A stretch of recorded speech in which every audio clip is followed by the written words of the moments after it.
Quick disclaimer. Information in this podcast is for general informational purposes only and is not intended to be treated as medical advice. Always consult with your healthcare team before making changes to your diet, lifestyle, supplementation, or medication.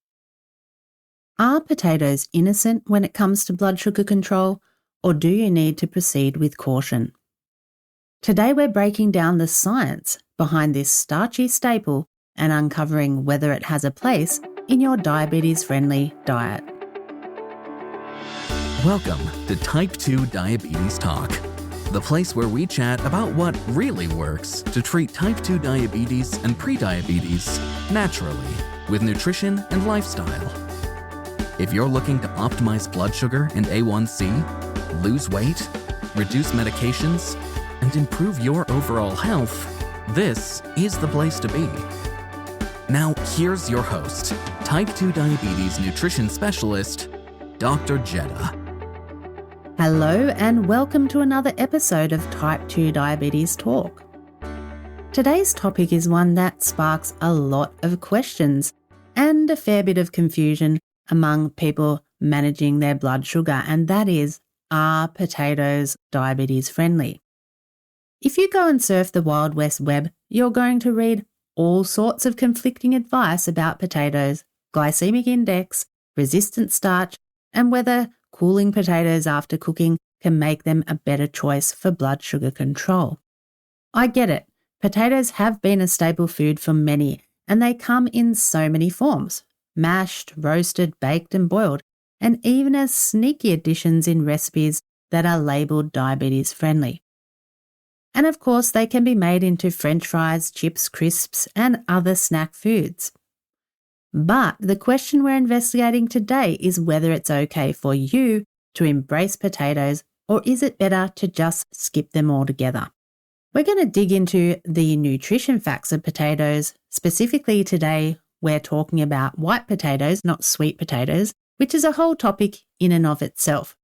We'll explore the confusion around the glycemic index of potatoes, the research behind resistant starch, the truth about different potato cooking methods, and whether any of it actually makes a difference to your blood sugar levels.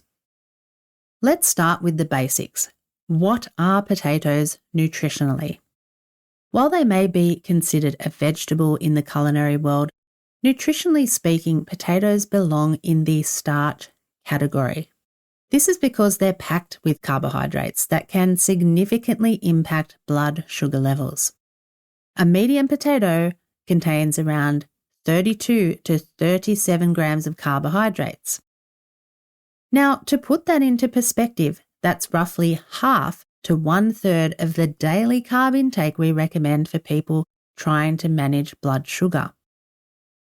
And while potatoes do have some fibre, about 4 to 5 grams per medium potato, it's not nearly enough to offset the rise in blood sugar that follows eating them. Then there's the glycemic index, or GI, which measures how quickly a food raises your blood sugar. Most potatoes have a GI between 60 and 95, which is considered high. For comparison, a low GI food would be something below 55, like non-starchy vegetables such as spinach or broccoli, spinach being close to 0, broccoli being around 10. The higher the GI, the faster it raises your blood sugar. And that's not what we're aiming for when treating type 2 diabetes or prediabetes. We want quite the opposite, foods that have a low impact on blood sugar. Potatoes do provide some nutritional benefits. For example, they're a good source of potassium, vitamin C and vitamin B6. But here's the reality. While these nutrients are helpful, there are plenty of other, more blood sugar friendly foods that can provide similar or even better nutritional benefits without the carb load. So the takeaway here is that while potatoes may have some good qualities, their high carbohydrate content and high glycemic index make them a challenging choice for managing blood sugar effectively. Now, let's tackle the glycemic index, or GI, because it's a term that gets thrown around a lot, especially in discussions around potatoes. As I mentioned earlier, the GI measures how quickly a food raises blood sugar after eating. Potatoes generally rank high on the glycemic index, anywhere from that 60 to 95, depending on the variety and preparation. But what makes this confusing is that different types of potatoes and how they're cooked can significantly alter their GI. For example, a baked russet potato has a GI of around 85, which is very high. Meanwhile, boiled and cooked potatoes, like those used in a potato salad, can have a GI closer to 55, which is technically considered low. So does this mean that cooling your potatoes magically transforms them into a diabetes-friendly food? Not exactly. And here's why. The glycemic index is a useful tool, but it doesn't tell the whole story. It only measures the speed of blood sugar rise, not the overall amount of sugar your body has to process. This is where glycemic load, or GL, comes in. A glycemic load of 10 is considered low, while 20 is high. Most potatoes, regardless of their GI, still have a high GL due to their large carbohydrate content, ranging from 16 to 26 GL. There are two types of waxy potatoes that are considered low GL, and they are Charisma and Nicola, which both have a low GI and GL. Charisma being the best at 53 GI, 8 GL. Unfortunately, though, these are not available everywhere and can be hard to find in the US. For our listeners in Canada, Australia and the UK or Europe, you can probably find these more readily available, though they have become more readily available in the US. If you're one of our members, we'll have a full nutrition facts chart for you alongside today's episode, along with the various types of potatoes that are the best options and where to source them depending on where you live. But here's the thing, even a low GI potato like Charisma or Nicola still delivers around 20 grams of carbs per serving, which can add up quickly. So let's not forget portion size is a critical factor. A medium potato might look manageable on paper, but let's be honest, how often do we stop at one medium potato? Most people consume 2 or 3, especially in the form of mashed potatoes or fries, turning what could be maybe an acceptable carb load into a blood sugar spike waiting to happen. For reference, a half cup scoop of mashed potatoes contains around 19 grams of carbs. Half a cup isn't that much, so it's definitely a matter of portions as well. The bottom line here is that while cooling or choosing lower GI potatoes can slightly reduce their impact on blood sugar, it doesn't erase the challenges that pose for you when you need to be particularly conscious of blood sugar's control.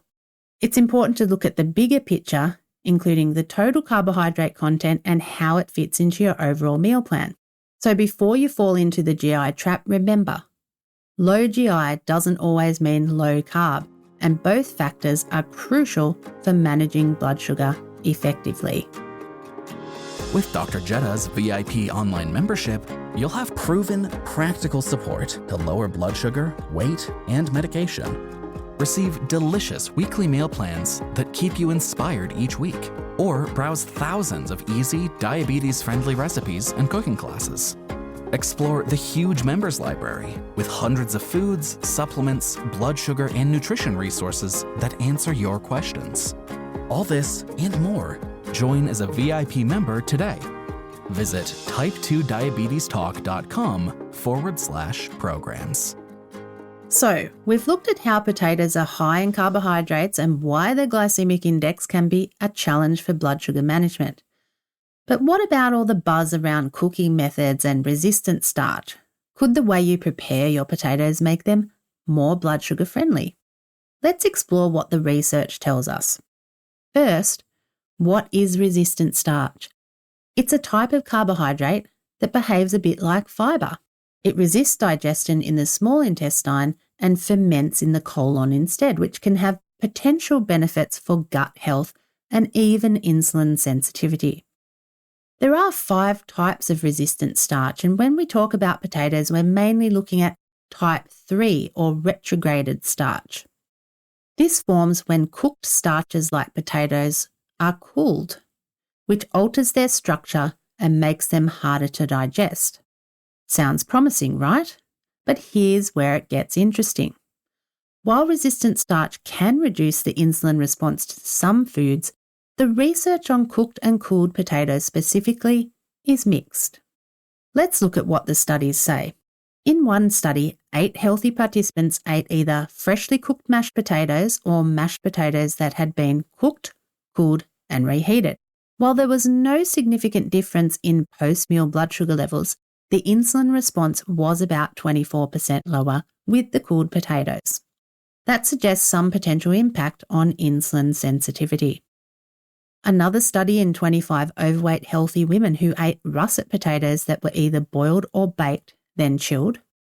This study found that there was no difference in post-meal blood sugar levels, but there were lower insulin spikes when people ate the baked, then chilled potatoes, similar to the previous study. Another study in 9 men with varied insulin sensitivity found that eating hot versus cooled potatoes reduced their digestibility by about 10%, which could slightly blunt the blood sugar spike, but again, the carbohydrate content remains largely intact. These studies have been mainly done in healthy participants, and they suggest that while cooling potatoes after cooking may lower the insulin response or reduce their digestibility, the overall impact on blood sugar levels remains minimal, if exerting any influence at all. The reality is, overall, there have been very few human studies on the effects of resistant starch on glycemic control and hormonal responses. In people with type 2 diabetes, studies are even fewer, and the few studies that exist haven't found consistent improvements in post-meal blood sugar levels or other outcomes when cooled potatoes are consumed versus freshly cooked ones. One study in 24 people with type 2 diabetes compared boiled, roasted, or boiled and cooled potatoes. Similar to the studies we already mentioned with healthy participants, there was no difference in post-meal glucose. The only outcome was that there was a lower insulin spike after eating the cooled potatoes. In a review of 31 studies of all the different resistant starches, 1 to 5, in type 2 diabetes, the authors clearly concluded that resistant starch type 3 does not lower postprandial blood sugar levels. Remember, type 3, or retrograded starch, is the form of resistant starch that occurs when cooked starches like potatoes are cooled. So this review pretty clearly states the fact: resistant starch type 3 does not lower postprandial blood sugar levels.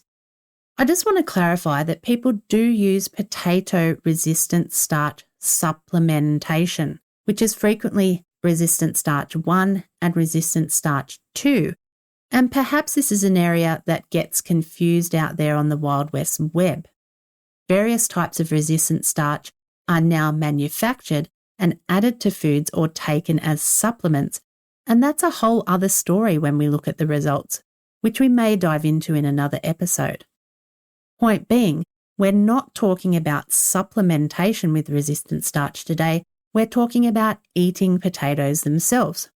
So does this mean cooling your potatoes is pointless? Well, not entirely. It is certainly going to be better to cook and cool potatoes, or cook, cool, and then reheat them. The studies have demonstrated a lower insulin spike, and that's certainly beneficial, but it's not a magic fix to go and eat potatoes like lots of places make out. When it comes to cooking methods, baking potatoes tends to retain more resistant starch compared to boiling. Microwaving cooled and reheated potatoes has been shown to further enhance resistant starch levels, surprisingly. And interestingly, one study did mention that shorter boiling times and slightly undercooking potatoes can increase the resistant starch 2 content, resistant starch 2 being a more beneficial type of resistant starch. So again, that's shorter boiling times and slightly undercooking the potatoes. Overall, though, there isn't any research to confirm that or to test the impact on glucose control. So when we bring all of this together, the practical reality is, even with these techniques, you're still consuming a food that is predominantly starch and carbohydrate. So while cooking and cooling may slightly reduce the glycemic impact, Unfortunately, it doesn't turn potatoes into a diabetes-friendly food. Before we explore more nutrition facts about potatoes, let's hear a testimonial from one of our members. Dusty said, "When I started DMP, I was 310 pounds, 140 kilo, and my A1C was 10. I had a very unhealthy lifestyle. Since then, I have lost weight. I am at 190 pounds now, 86 kilo, and my A1C is between 6.5 to 7 and no longer have to take medicine. Thank you for what you do." Okay, the final thing we're going to do today is unpack and clarify or re-clarify some myths and truths about potatoes in a rapid Q&A. Let's tackle some of the common myths. This is where a lot of confusion sets in, especially with all the conflicting advice out there. Myth 1. Sweet potatoes are better for blood sugar than white potatoes. This is one of the most common misconceptions, and while I said we won't cover sweet potatoes in detail today, I will touch on this briefly. While sweet potatoes may seem healthier because they're rich in antioxidants like beta-carotene, nutritionally speaking, they're quite similar to white potatoes. They contain roughly the same amount of carbohydrates and have a similar glycemic impact. So while sweet potatoes may have some additional benefits like anti-inflammatory properties, they're not a better choice when it comes to managing blood sugar, despite what you might read out on the Wild West web. Myth number 2, potatoes are fine as long as they contain resistant starch. We just discussed resistant starch, and while it can lower the glycemic index and slightly lower the insulin response, it doesn't eliminate the problem of high carbohydrate content. Even cooled potatoes still have a substantial amount of carbs that your body needs to contend with. So while resistant starch might help reduce some of the glycemic impact, it doesn't transform potatoes into a diabetes-friendly food. Myth number 3, all potatoes are the same when it comes to blood sugar. This one's partially true.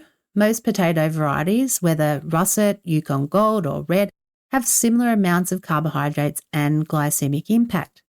But there are exceptions like Charisma or Nicola potatoes, which have a lower glycemic index and glycemic load. Researchers are also exploring the potential impact of other varieties such as Huckleberry Gold, Muru, Malta and Green Mountain potatoes. These varieties might be a better choice if you're determined to include potatoes in your meals. Myth number 4, potatoes are no different from bread or pasta. This one's a bit more nuanced. Studies have shown that potatoes often result in higher blood sugar spikes compared to bread or pasta when matched for the same amount of carbohydrates. This is likely because of the way our bodies digest the starch in potatoes, so while none of these foods are ideal for blood sugar management, potatoes can sometimes have a more significant impact. So, we've covered a lot of ground today, from the nutrition facts of potatoes to research on glycemic index, resistant starch and cooking methods. We've also busted some common myths about potatoes and their impact on blood sugar. The bottom line is this: potatoes are a high-carb food that can significantly impact blood sugar levels regardless of how you slice, dice or cook them. While cooking and cooling potatoes, or choosing low GI varieties like Charisma or Nicola may help reduce some of the glycemic impact, those approaches don't turn potatoes into a diabetes-friendly food. If you want to focus on lowering your blood sugar and A1C, it's best to avoid potatoes or approach them with caution. But if you do decide to include potatoes in your meals on occasion, here are a few practical tips to keep in mind. Strictly control your portions, sticking to small serves of about half a cup or less, and be mindful of how often you include them in your eating plan. Choose low GI varieties when possible.